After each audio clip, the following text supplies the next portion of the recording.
started with this new video. It's called The 5 Principles That Cannot Be Discerned in the Ground. There's no substitute. They've got to be flown. Okay, we're going to start with these 5 things. And these 5 things are the mechanism when they come into the roll, the depth of the roll, the collectiveness of the bird, the kidding ability, and the style in which that bird rolls. Okay?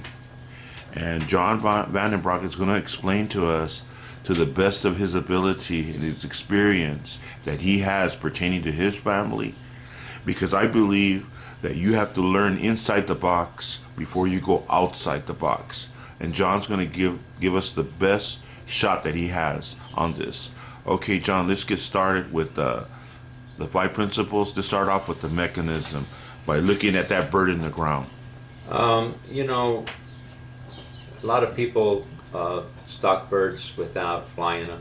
And, you know, I guess it's okay once you learn your family, but most of the time, Johnny wants to go into the things that you can't see on the ground. And one of them would be, like he's talking about, what type of roller is it going to be? You cannot see that on the ground. You cannot see if the bird will roll or won't roll. And again, it goes back to the point, you're much better off breeding out of proven spinners out of the air than you are by just stocking birds on the ground. If you stock birds on the ground and you've had a family for a while, make sure that you fly the youngsters out of that, because stocking these birds, you can go, like Johnny was saying, you can go wrong in a lot of ways. You might stock a bird that's a bad kidder. And I'm a firm believer that pigeons are what they are. If you breed out of, like you've heard the story, you breed out of roll downs, you're going to begot roll downs. If you breed out of birds that don't kid, you're going to get a bunch of other birds that don't kid. I'm not saying all of them won't kid, but no use trying to put those bad traits into your pigeons. And again, on the ground, you can't tell the depth of the bird. You can't tell, is he going to roll when the kit breaks, which we're all trying to get. That's how you get the big scores. You need your birds to break together. Like I guess the guys in Europe are doing a lot better job than we are over here. They seem to be winning everything. So, like I say, the best thing to do is to fly all the birds. For sure, if you get birds from somebody else, make sure if they're not your family, you've got to test them out, because you don't want to put any of these bad traits in your birds. Again, you don't know if the pigeon is going to be a roller, it's going to be a deep roller, it's going to be... And a lot of times when you stock those real pretty ones, the birds, you say, man, that's a pretty pigeon. A lot of those have a fault. A lot of those can roll down on you. Some of those pretty ones never roll. And like I say, we look at it a lot of times and say, these little birds are kind of ugly. We don't want those. Fly those ugly ones, because maybe 6 months into their life, they're going to turn into something else, and they could turn out to be the best pigeons you have. They could be late and not worth the wait. Yeah, and that's another thing. You don't know if you stock birds without testing them out. Are they going to be early developers, late developers? And say you're trying to get the birds to come in a little earlier because of our bad skies we have. If you start stocking birds that are going to produce late developers, what have you succeeded in doing? Especially not knowing that they're late developers. So, like I say, if you do have to stock a bird on the ground, if you buy a pair of birds from somebody for, say, quite a bit of money, make sure you fly those youngsters out. Make sure you don't go into the second generation of stocking the birds out of them because the pair you bought you paid big money for, so you want to stock a bunch of their babies to breed out of. Going in a very, very bad direction. Well, John, I think you really covered a lot right there, to the point.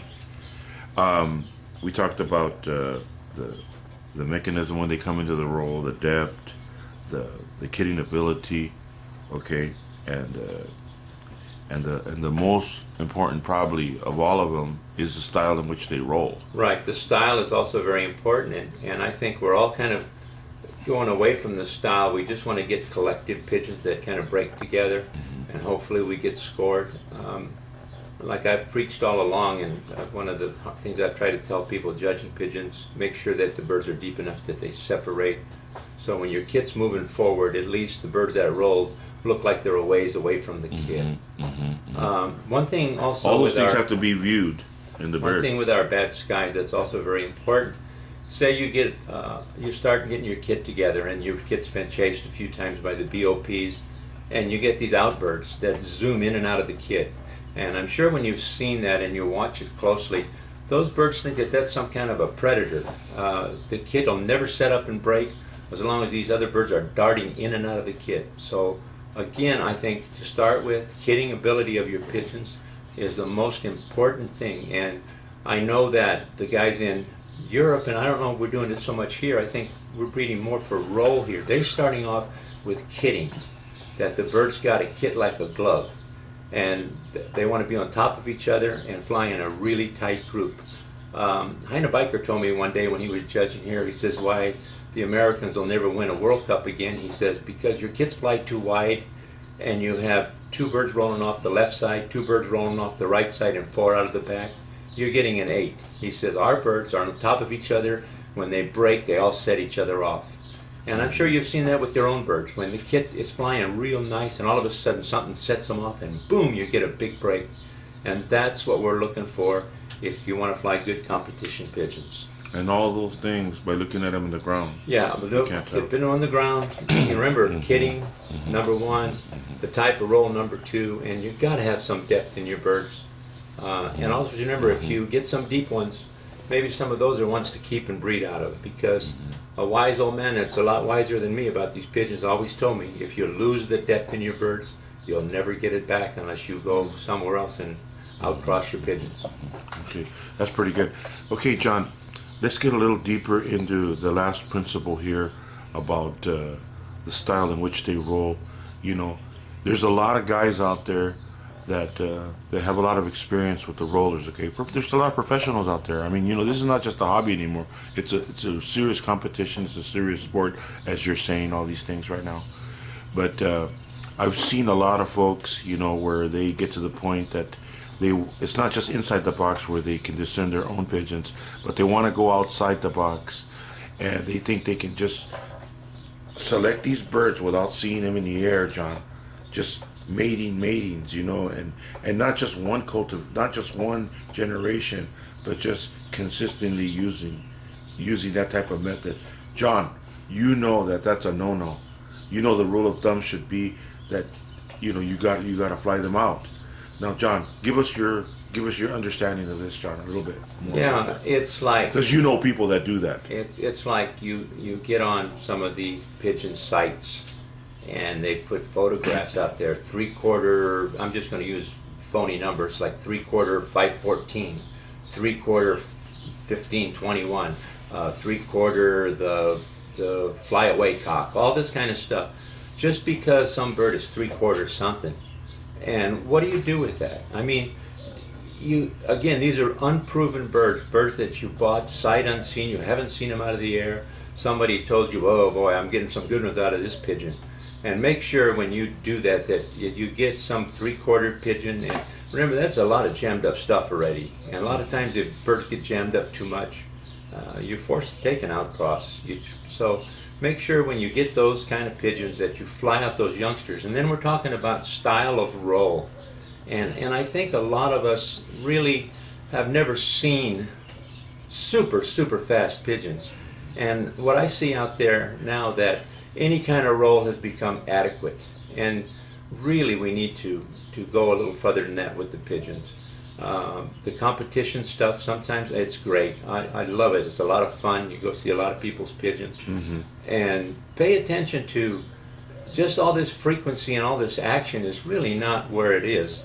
It's nicer to fly a deep kit and have some separation in your pigeons. And you might not win the flies the way things are being judged these days, but I tell you what, you'll enjoy the hell out of it. And you know, like I think what's happened yesterday's 30-footer is today's 10-footer, where birds are rolling 5 and 10 feet, and people are going, ooh, look at that one, 20, 25, 30 feet. You know, lay a ruler on the ground and figure out what 20 or 30 feet is. It's a ways. And those pigeons, when they roll 25, 30 feet, they'll be a ways away from the kit when they get done with their spin. And if nothing moves away from the kit, you know that kit's awful short. And I just would like to see us go with a little more separation in the pigeons. And I think maybe the people in Europe are doing that, and that's why they're winning these major events. John, not to go outside the box right now, but because you're talking about this, you were talking about internet teachers teaching how to judge birds in the air through the internet. And if you really want to be a judge, you got to get out there and get your feet wet and get under a judge that's judging, these birds in the sky and really learning it. Can you expound a little bit more on that, John? I think so. It's like, I know most of us have a job or have had a job. Like me, I'm retired for a long time. But, we don't learn our job by reading out of a book. Is always nice. It gives you the basic idea. Mm-hmm. But there's nothing like hands-on training. And what's happening a lot out there that I see, we're getting a lot of judges out there judging. They don't want to get anybody upset, so they're trying to score everything that moves and trying to walk out of everybody's backyard with saying, man, that guy's a good judge. He just gave me a whole bunch of points. And this last guy that was here, man, he wouldn't give me nothing. Well, and I think what's happening, a lot of the people that have been out there and are some fairly decent judges, all the back talk and all of that stuff, they're quitting judging. They don't want to go out there and hear people say, well, that guy's a hard ass. Yeah. And we've got to go that way again. All the newbies that are getting in this hobby, if what we're seeing out there is all this frequency without any depth to it at all, they think that's the state of the art, and that's all we're going to raise. Mm-hmm. So we need to go out there, and if you want to learn how to judge pigeons, go with someone and mark for them, somebody that's a good judge, and talk to them. And like me, I don't know what people think of me as a judge, but I think I'm fairly decent at it. And when someone marks for me, I always explain to them, this is that, this is that. Ask me the questions. How many birds went in that break? And that's the only way you're going to learn. You cannot learn judging pigeons out of a book or have some class on the internet. You've got to get out there and experience them themselves and have people talk to you. That's the only way I know that can be done, and I don't know how we can possibly do this. I know we've talked about training judges, and what do? I mean, who's going to do the training? People going to fly in from all over the place that want to learn how to be good judges, and there's a lot of people out there that are good judges. Oh yeah, there's a lot of good guys out there. But there's a lot of people that are judging that are just trying to make everybody happy. And that's not teaching anybody anything about pigeons. I remember way back in the CPRC, we had a new guy, and we had a judge that gave him a full turn and gave him like 600 points, and it was ridiculous. And the next couple of times when he flew, he scored 30, 40 points. He got all upset with everybody else, and a week or two later, he was all out of pigeons. Wow. Well, anyway, John, I know we went outside the box a little bit, but go back to what we were saying, and I can add this in here, that by selecting them in the ground without paying attention to the air, I honestly believe, as Phil and I, we've talked about this many times, you can undercut, because he's a carpenter, Phil Manahano's a carpenter, and you can undercut and overcut. If you undercut, you got to buy another board, but if you overcut, you can work it a little bit, and I wanted to put that in there. Hey, Phil, you think I don't pay attention to you, but I do. But anyway, I've seen a lot of folks, get so caught up in that, just, selecting them in the ground, and not paying attention to the air. I think both of them have to come together, and that's the basis of this video that we're doing here. This is to benefit the novice, okay? The expert, he's going to have his own ideas. We know that already. And John's just saying things about judging right now because he has that in his heart. He's trying to keep it real with everybody, okay?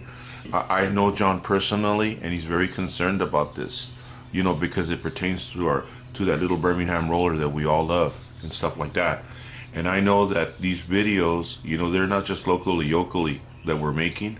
We know that they're going out far, and we hope that these videos will benefit everyone or certain people that really want to learn. Okay, now we're going to bounce into O.D. Harris right now. Recently, John Vandenbroek and myself and Phil Manahano and others, we've been watching the O.D. Harris video.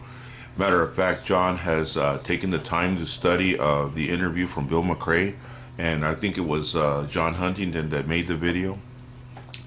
In time past, because that video came out a long time ago, some of that stuff went over our heads. Some of it, we just didn't really pay attention to. But just recently, You know, we went over the video again and investigated it for ourselves, and we got some pretty good stuff that came out of there. And John's going to give us a couple of things that were talked about in that interview, without insulting anybody. Okay. Okay, we're talking about the O.D. Harris video right now, and what's written in there. Okay, can any difficulty arrive from mating dark checkers continuously together? Now, they asked O.D. Harris this question, okay? But John Vandenbroek, you're a dark checker, red checker man. Give us your secrets, Big John. Well, I think that very important to start with pigeons, or a family of pigeons, that we keep the dark checks or the blue check, whatever you want to call it, in our line of birds. I really think that anything that's ever been written about pigeons will tell you that probably the hardest spinners that anybody will ever have will be a dark check or a blue check pigeon. I'm not saying the other ones can't spin great too. And then the question has been brought up, how, if you have a family, like for instance mine, where I like the blue checkers and the dark checkers, and can you mate them together and cause difficulty? I mean, a lot of guys have, in the old days, responded to that. Yes, if you make dark checkers together, the birds will get seldom. I disagree with that 100%. There's some truth to that. If you let your pigeons get real hard feathered, and I don't care if they're red checkers or recessive reds or whatever, hard feathered birds mated together is a bad thing. And I think that's where the dark checkers got kind of a bad name. When the 514 cult existed, they mated them together regardless of, but they mated them together on pedigree. I've found kind of a secret with dark checkers. If you keep the feathers nice and soft, and I think that's with any line of pigeons, and I'm not saying soft where they're fluffy, soft where the feathers lay really tight on the pigeons and they feel very silky. Mating dark checks together, I've found no difficulty whatsoever. And every year probably the cream comes to the top in my loft, and it's usually a dark checker. Red checkers, same basic thing. You got to make sure the feather quality on your pigeons remains really good, because I think feather quality is part of the expression and the all-around build of the pigeons. I think when you start getting hard feathers on your birds, they'll get very stiff, fly very long, and roll very infrequent. And if your feathers get too soft, I think it goes the other way around. You're going to get a bunch of birds that don't want to fly, don't want to kit. So feather quality on birds, remember, let them slide through your hand, let them be nice and silky. And if you do that, and always remember, keep some blue pigeons in your family. Very important to keep the roll coming. Okay. Okay, now the next step that he said was, what would happen with mating whites together? Now McCrae asks this to O.D. Harris. Can you explain? Yeah, I think, like white, they basically mean, probably whites coming and down reds. off of grizzles. Uh-huh. And I think if you let your birds get too white and get all kinds of grizzly, you're going to, again, lose the roll. You're going to lose the quality of the roll. You might get some frequency, but the quality's going to go. If you like that type of pigeon, take your light-colored grizzles or whites, mate them back to a solid red check or a solid blue checker. Keep going in and out with those kind of pigeons. You don't want your birds to get all white. You want to try to keep color in your birds, the darker colors. And again, same thing with the red models. You make them all together, they're going to get whiter and whiter and whiter. And I think you want to keep your red models and beautiful pigeons, mate them to a nice little blue checker. And if the blue checkers carrying the recessive red, you're going to get some really nicer colored recessive reds. They'll be darker, they'll have more red on them instead of white. And I think with all families, you don't want them to get too white. You want to try to keep the original colors, like the pigeon came in blue checker, red checker, duns, those kind of colors. When you mate a light and dark bird together, you get a variety. You get a variety, excuse me, you'll get a variety, but most of the time they won't be all white. There'll be a lot more of the darker color will be dominant in the matings. And if it isn't, and if you got too much pied factor going in your birds, then white will take over. So you gotta be very careful. And again, you could do the same thing with blue checkers. If you made all blue checkers together, pretty soon the blue will take over. So I don't think you want any color to totally dominate your line of pigeons. Okay, O.D. Harris also talked about the apple body. He's a firm believer in the apple body, something that you've been telling us for a lot of years. Can you expound a little bit on that? Very important. You know, I see a lot of times, you know, like a lot of people don't go and handle a lot of birds. I like to handle, I go visit somebody, I like to handle their birds. I like to see the style they got in their birds. I enjoy seeing them in the air too. But what I see a lot of times, people are getting their birds too narrow, where they're getting elongated, and there's no wedge to them anymore. I think you got to make sure that your birds maintain the wedge, and that kind of gives you the apple body, the body that fits in your hand. And I think this is important. I watched a video the other day where a couple of guys that have done it real well in flies talked about that they had the roll locked up, and now they're really starting to pay attention to the type of the pigeons. And I think you know, a lot of guys have preached, don't pay attention to the type, just fly them and make the best ones together. Well, that's all good and fine, but we all know that sometimes the best spinners do not create what they are themselves.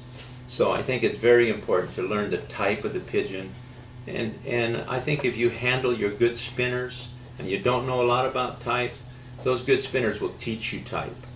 And then handle some birds that don't roll worth a damn, and they'll be a different type, and that's the way you learn. Put them in the show pen, look at them, and you'll pick it up. And if you got somebody that's pretty familiar with type and body style, let them teach you a few things, and ask questions. Ask questions. What's wrong with this bird?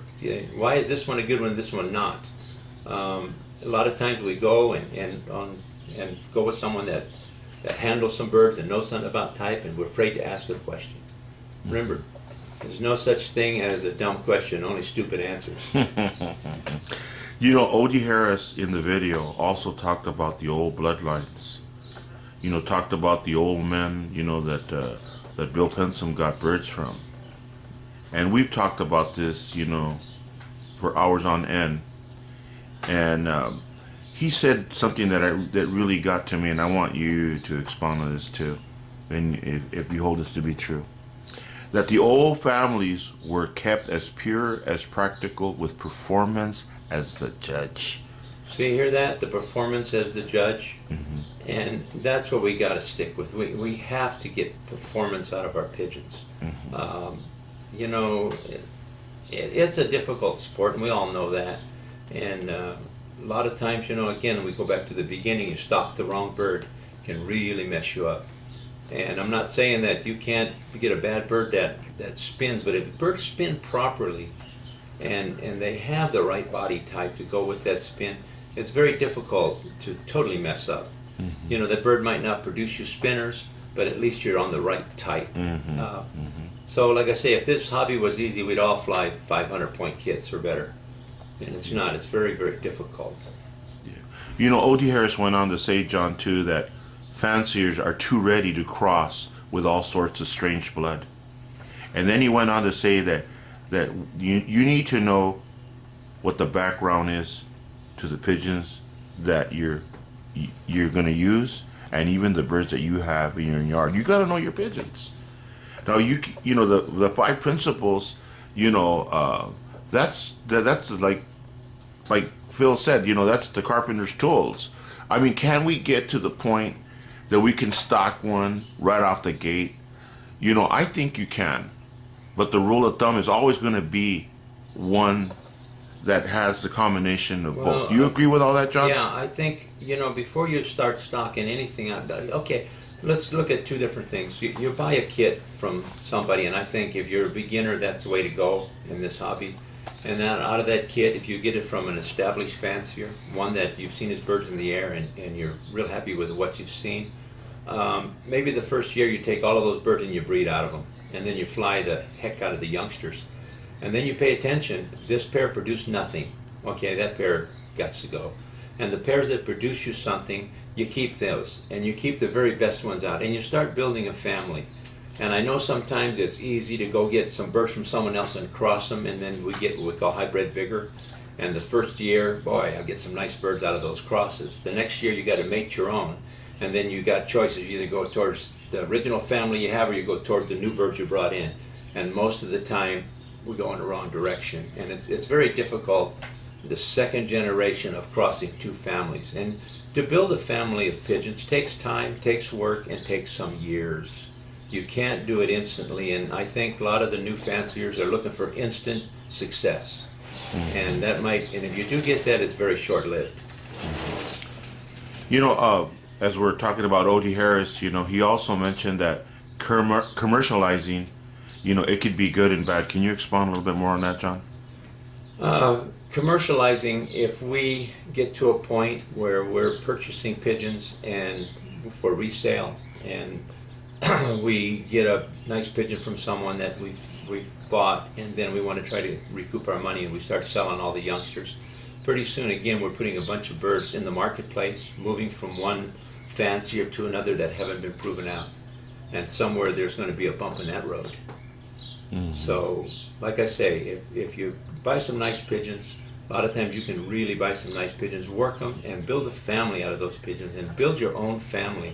And don't be so in a hurry to recoup your money, because probably the ones that you're selling are the ones you should keep, and out of those you could probably build a family of pigeons. You know, O.D. Harris also said that we need to, he gave us some good advice in that video, that create a circle of fanciers and work within the circle. Can you expound a little bit more on that, John? That I think is a statement, and you know, like for a lot of people maybe that are watching this, I want to just say one thing. You don't know who O.D. Harris was. He was an Englishman that was a good friend of Bill Pinson's, and he wrote an article. It's published in The Last of the Greats and Beyond.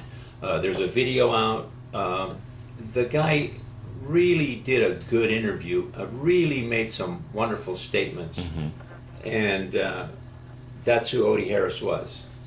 So what was the question again, John?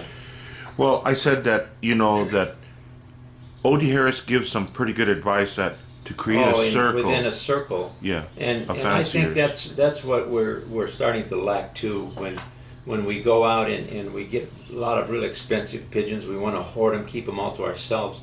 I really think once you start creating a family, you need to find people that have the same interests as you do, or the same pigeons as you do, and you trade birds, and you know, share birds with each other, and that way you keep your gene pool alive. I think if you start three-quarter and everything, and brother to sister mating and stuff, you're going to lose it. Nothing wrong with that kind of mating if you get one or two nice ones, but those need to be crossed back to maybe another bird that your good buddy has that's the same family as yours, but has a different, well, we'll use the word pedigree.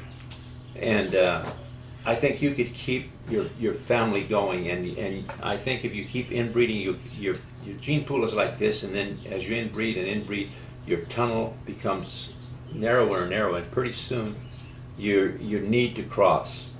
And again, going to a completely different family of birds, I don't think is a good thing. So when you need to get that outcross, and that's why we talk about being in this circle of family where you got 5 or 6 of your buddies that have the same birds as you, and trade them a good one for a good one. And like I say, when you trade a bird or give a bird away, make sure you write your name on that pigeon, so that you know you give the best ones that you can possibly give away. Don't ever give away junk, because all you're doing is going to ruin your own reputation somewhere down the line.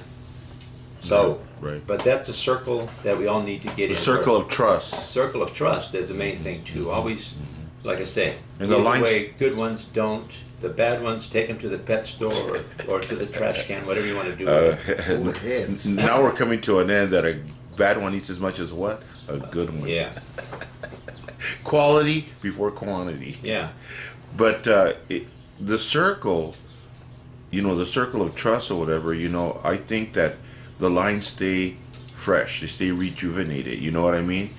You get a bird, you know, from someone, you know, you bring it in, you know what that bird could do in the air, what the parents can do, the grandparents. As we come to a close, you know, there's a lot of talk about how the Pinson pigeons were made, but we know that for a fact that Belfield, they cultivated their birds, and Richards and Skidmore in them, and they flew lock, stock, and barrel. Is this true, John? Yeah, see, that's where things have gone different with our unfriendly skies.